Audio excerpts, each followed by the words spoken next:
¿Qué tal, amigas y amigos del Sistema Michoacano de Radio y Televisión? Bienvenidos a su programa Punto Medio, un programa de análisis, debate y propuesta. Este día tenemos como invitados especiales a la diputada local Daniela de los Santos, bienvenida. Jaime, buenas noches. A Ana Compeán, directora del Sistema para el Desarrollo Integral de la Familia en Michoacán, el DIF. La doctora Rosa María de la Torre, catedrática de la Universidad Michoacana, en el posgrado en Derecho. Señor Rubén Pérez, director de CEVIDA, un albergue para personas en condiciones vulnerables. El tema que nos reúne hoy se refiere a un hecho dramático que se conoció hace 3 semanas en Zamora, cuando en el albergue La Gran Familia, se conoció que había centenares de niños y adolescentes, algunos adultos también, en condiciones precarias y, según se denunció también, en condiciones de maltrato y abusos. Es un caso que nos mueve a la reflexión y por eso en este programa hemos querido hacer un análisis y algunas propuestas también entre conocedores de esta problemática, de tal manera porque queremos ir más allá de este caso particular, en qué condiciones viven, en qué condiciones deben vivir los niños o adolescentes que por motivos diversos se encuentran en condiciones vulnerables o fuera de una familia integrada. Para empezar, Ana Compeán nos quiere resumir en pocas palabras cómo se conoció este caso y qué hicieron las autoridades al respecto. El DIF estatal lo conoce el día 10 de julio. El día 15 se lleva a cabo el operativo. Somos citados por el DIF nacional para apoyar en cuanto a la alimentación y asistencia de los pequeños en Zamora. Estuvimos a lo largo de 15 días, la Procuraduría General de la República, quien lleva a cabo este operativo, iba por unas 5 denuncias, pero aparentemente el número de averiguaciones previas que obtuvieron de violaciones de los derechos de los menores y de los mayores fue verdaderamente impresionante. A lo largo de 15 días estuvimos apoyando como DIF nacional y DIF estatal. El día 30 llegamos con los niños a Morelia, al municipio de Tarímbaro, al albergue Vivan los Niños, ya con otras condiciones de vida para los niños.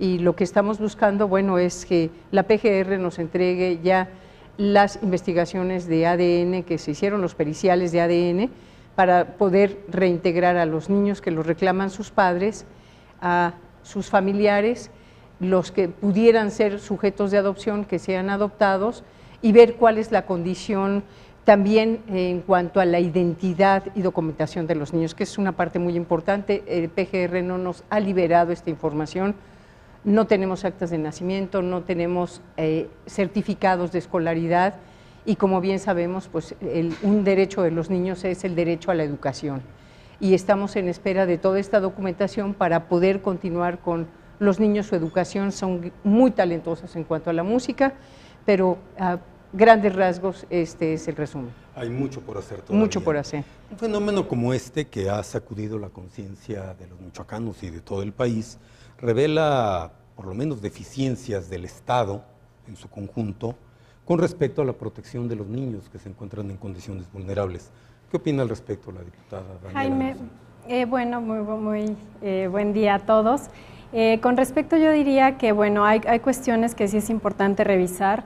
Decir que el Estado de Michoacán ha cuidado y ha visto mucho por los niños en situación vulnerable y en situación de calle. Yo podría decirles que tiene la mejor casa cuna del país.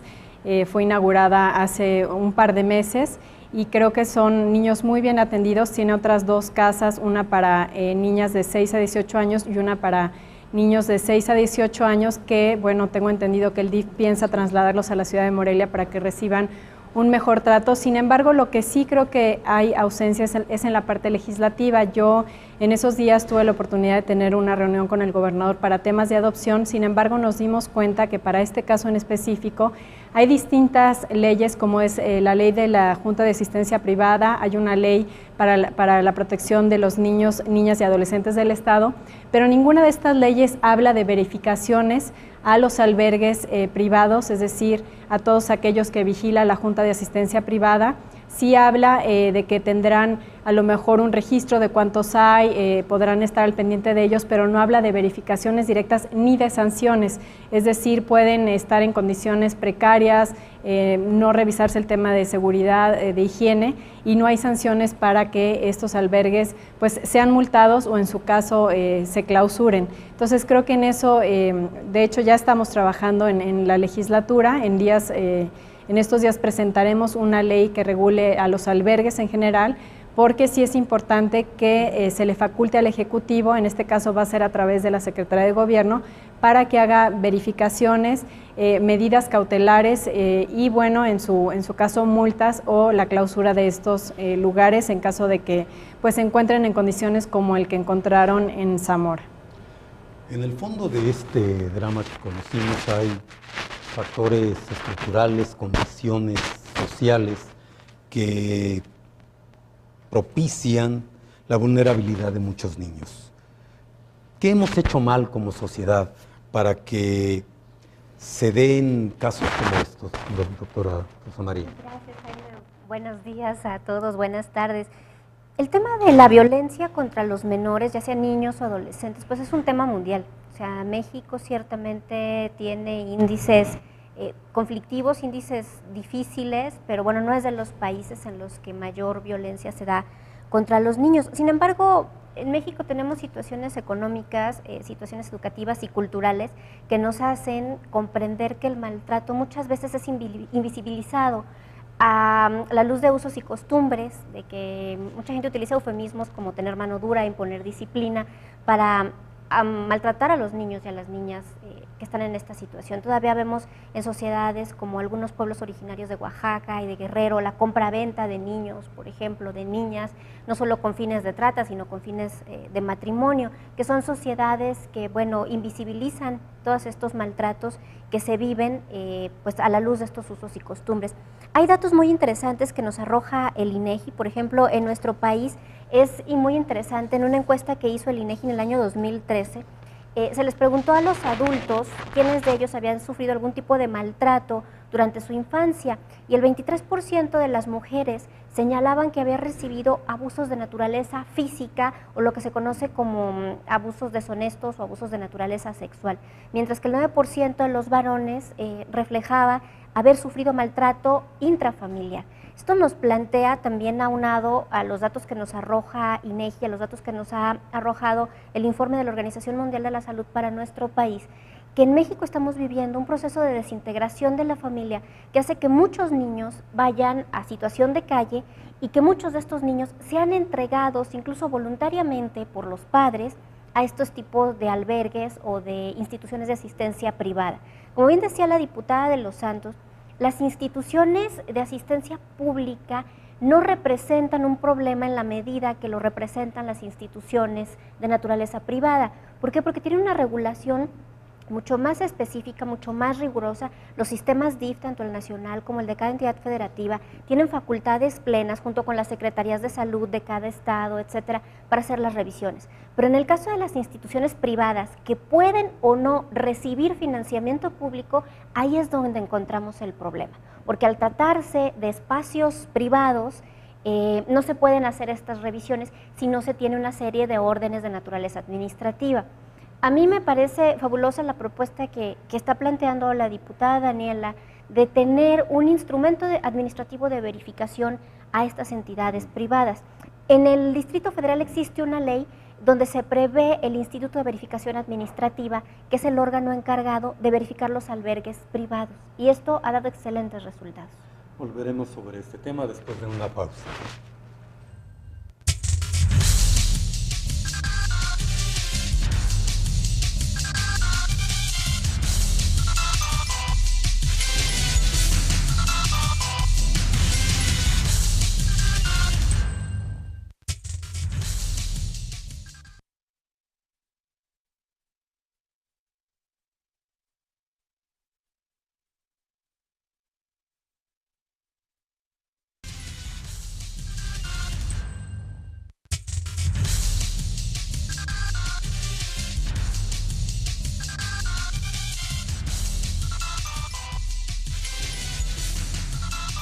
Regresamos a punto medio. La atención a personas que se encuentran en condiciones vulnerables o fuera de una familia integrada es un esfuerzo que no puede hacer por sí solo el gobierno. Afortunadamente hay iniciativas de particulares para brindar apoyo a niños o a personas en condiciones de desintegración psicológica o de adicciones que necesitan ese apoyo. Está con nosotros, como decía, Rubén Pérez, que es director de CEVIDA. Cuéntanos, Rubén, ¿qué hace CEVIDA y bajo qué regulaciones de tipo legal e institucional actúa? Okay. Actualmente pues, rescatamos personas con problemas de alcoholismo y drogadicción, ludopatía, que es, también es un vicio al juego, también está llegando últimamente muchos. Trabajamos, nos regimos por la norma oficial 028, que es contra la prevención y drogadicción. Trabajamos con AIP, que es nuestra, por decir así, nuestra autoridad. Trabajamos con Senadit, Secretaría de Salud, y ya llevamos 9 años trabajando con ellos. El espacio es muy poco, normalmente tenemos que decirle no. En este caso, por ejemplo, tenemos 15 usuarios que están ahí, que quieren ingresar y no tenemos las condiciones tanto de casa como de personal para apoyarles. Trabajamos con mujeres en una parte, trabajamos con hombres en otro lugar. Ocupamos el primer lugar en 2 años consecutivos, el mejor centro del estado de Michoacán, certificados por Senadit. Y básicamente con el DIF también estamos trabajando. Actualmente tenemos como 18 chicos, entre hombres y mujeres, cada quien en su área. Llevamos trabajando 2 años aproximadamente, más o menos. ¿Qué hace el DIF para vigilar, regular, apoyar a este tipo de organismos privados? Se acaba de llevar a cabo la instalación en este nuevo gobierno que entró a partir de recientemente, concretamente yo el 1 de julio, el Consejo Estatal para la Seguridad, Vigilancia de los Derechos de los Niños. Este consejo lo preside el señor gobernador y justamente una de las facultades es darle seguimiento a todas estas instituciones privadas que pertenecen a la Junta de Asistencia Privada. Y en ese sentido, a las instituciones que se encuentran trabajando bien, el DIF las apoya justamente para ubicarlos, de cómo poder lograr los fondos y apoyarlos en el desempeño y logro de sus objetivos. ¿Qué falta por hacer en materia legislativa para que este esfuerzo social para proteger a quienes se encuentran en condiciones vulnerables, especialmente los niños, pueda funcionar mejor? Decirte, Jaime, que esta legislatura se ha caracterizado por hacer un esfuerzo para la protección de los niños y niñas del Estado. Este consejo del que habla la directora Anas lo mandata precisamente una ley aprobada en esta legislatura, que es la Ley para la Protección de Niños, Niñas y Adolescentes del Estado. Se aprobó también la ley de adopción y la ley que regula las estancias infantiles. Sin embargo, como lo comentaba hace un momento, este tipo de instituciones de asistencia privada, como la que está a cargo Rubén, no hay una ley que verifique estos lugares o que mandate al Ejecutivo para verificar estos lugares y para poner las sanciones correspondientes. Y yo creo que hay gente con muy buena intención y que hacen una labor espectacular como la que hace en este caso la institución de Rubén, y que obviamente, como él decía, también se requiere más apoyo del gobierno. También hay instituciones que trabajan completamente fuera de la ley. Él decía que observan la norma 028, pero hay algunas, como era el caso del albergue de Mamá Rosa, que no observaba absolutamente ninguna ley y que además no dejaba que, en este caso, cuando el DIF quería hacer verificaciones, no los dejaba pasar. En este caso se pudo entrar al lugar porque había una orden judicial por parte de PGR y esta fue la manera como pudieron hacer la verificación del lugar.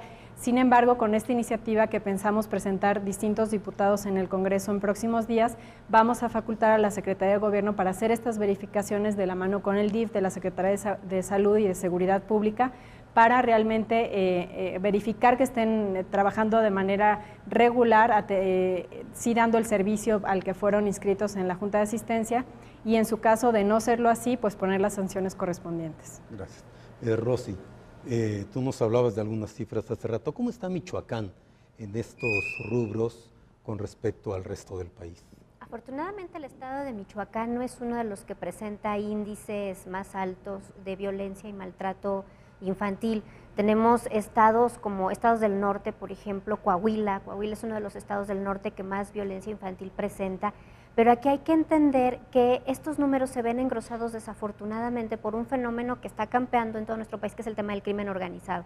El número de niños y niñas que mueren víctimas del crimen organizado, que son utilizados por los cuerpos criminales, o que van a parar a estas instituciones por cuestión de haber quedado huérfanos, es muy alto, ¿no? Estados como Guerrero, Oaxaca, Chiapas presentan índices mucho más altos que el estado de Michoacán. Sin embargo, en el estado de Michoacán también hay que hacer una diferenciación, lo que se vive en las zonas rurales a lo que se vive en los centros poblacionales urbanos. En los centros poblacionales urbanos hay menores índices de violencia que los que se viven en el tema rural. Sin embargo, se denuncian más.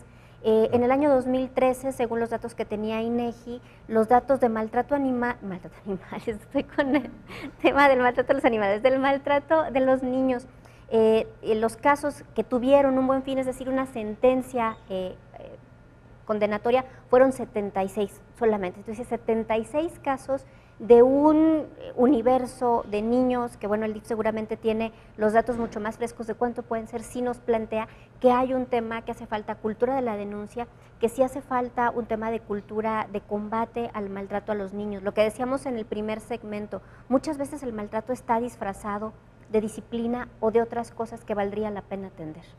Que tiene que ver con la educación, tiene que ver con las políticas sociales y a fin de cuentas con el desarrollo social. Rubén, ¿tú cómo sientes que los problemas que atiende el Centro Sevida están relacionados con el entorno social? ¿Qué propicia, por ejemplo, las adicciones, no según las teorías, sino digamos esa experiencia vívida que solo se puede conocer cuando tienes contacto directo con algunas de las sujetos que son víctimas? Mira, nosotros como equipo en la institución llegamos a la conclusión que eso viene de casa, viene de familia. Todo radica en el hogar. La adicción no es el problema en sí, la droga no es el problema, el alcohol no es el problema, es el escape de la persona. Hay una ansiedad generada por abandono de papá, abusos sexuales, no sé, falta de límites, exceso de límites, falta de amor en sí. Como consecuencia se genera una ansiedad muy fuerte y van a las drogas. De repente sienten mayor cobertura con los amigos de la esquina, los que están fumando marihuana, que con el papá en casa o con la mamá. Todo radica en casa. Nosotros como institución, si la familia no se vincula al proceso, no recibimos al paciente, porque no pasa nada. Sí, la familia es el sistema de formación de seres humanos de una forma o de otra. Vamos a continuar, pero después de una pausa. Okay.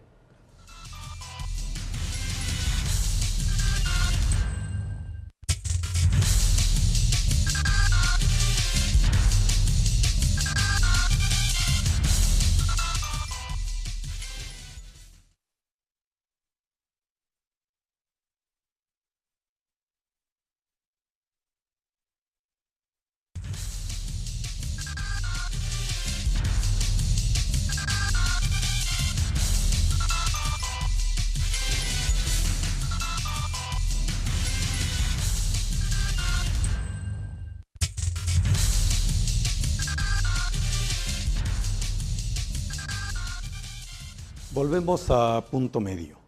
Bien, frente a esta problemática, ¿qué hacer? ¿Qué nos puede decir, Ana, sobre qué hacer concretamente para que el futuro no muy lejano sea sensiblemente mejor que ese presente dramático que hemos visto? Bueno, una parte muy importante es empezar por la familia. Es el primer núcleo de pertenencia de cualquier ser humano y de contención. Después viene la escuela, la colonia, el municipio, etcétera. Y creo que de todas maneras, aunque trabajemos mucho esto a través de la educación hacia los padres, sensibilización a los padres y también hacia los niños para romper estos patrones de conducta, también hay una parte que es muy importante. No podemos esconder que la violencia existe y que muchas veces sometemos a los menores a lugares, cuando van a hacer su denuncia, donde están declarando al mismo tiempo que un delincuente, Yo lo que quisiera proponer es un centro de justicia para los niños, y ahí pedirle a la diputada de Los Santos y también al Poder Judicial del Estado que nos apoyen, donde los niños puedan llegar a un lugar que sea totalmente amigable, donde estén los médicos legistas, donde puedan hacer su denuncia, que esté la policía ministerial, donde puedan ser atendidos por un psicólogo, puedan tener toda esa contención en un mismo lugar. Y al momento de tener que ir a hacer su declaración judicial, que también hubiera un lugar especial donde los niños puedan estar con un juez con un poco de mayor privacidad y no alternando con más personas.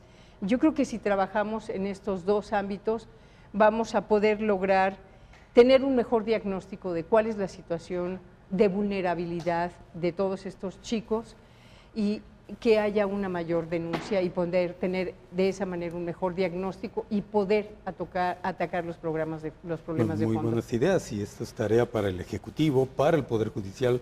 Y bueno, por supuesto, Daniela, ya tienes más tarea en el Legislativo. Sí, así es. Bueno, creo que lo que menciona la directora Ana es muy importante, la vinculación también con el Poder Judicial.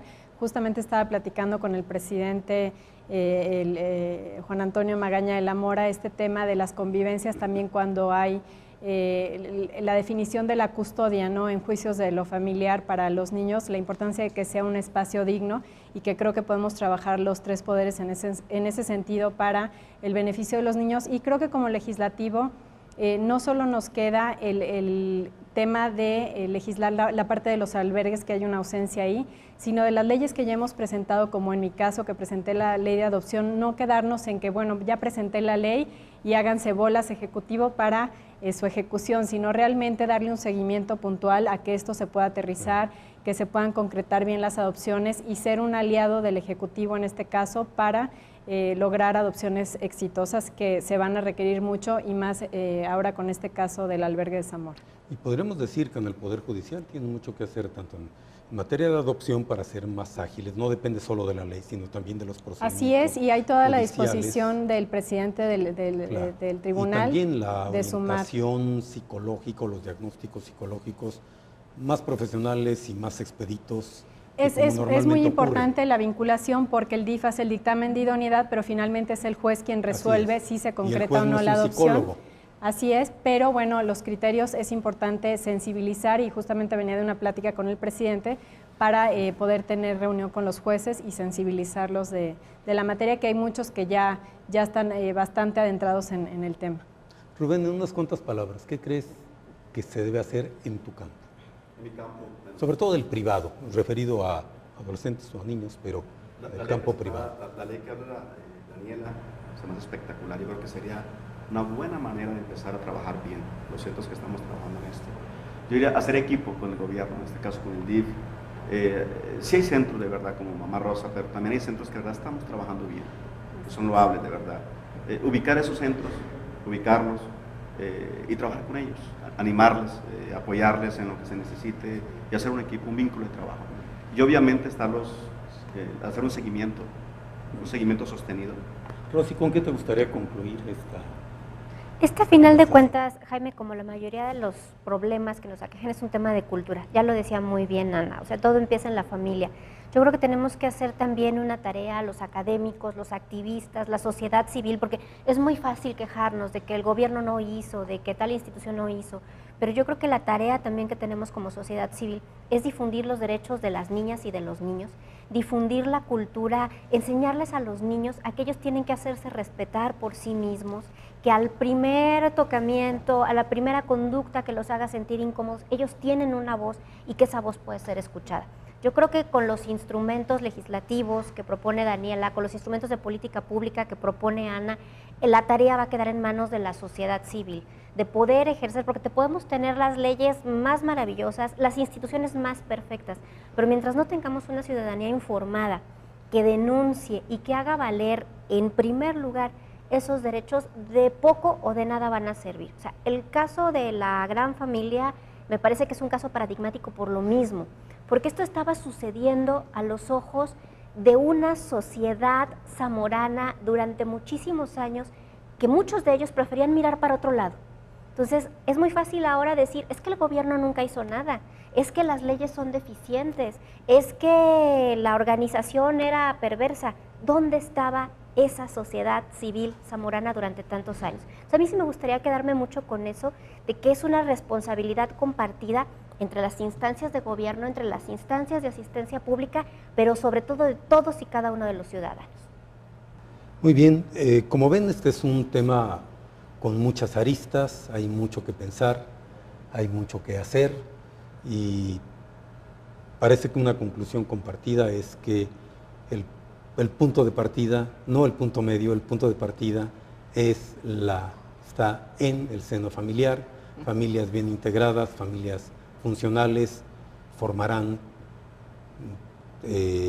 seres humanos y ciudadanos constructivos, familias en condiciones opuestas producirán algunos de los dramas que hemos conocido.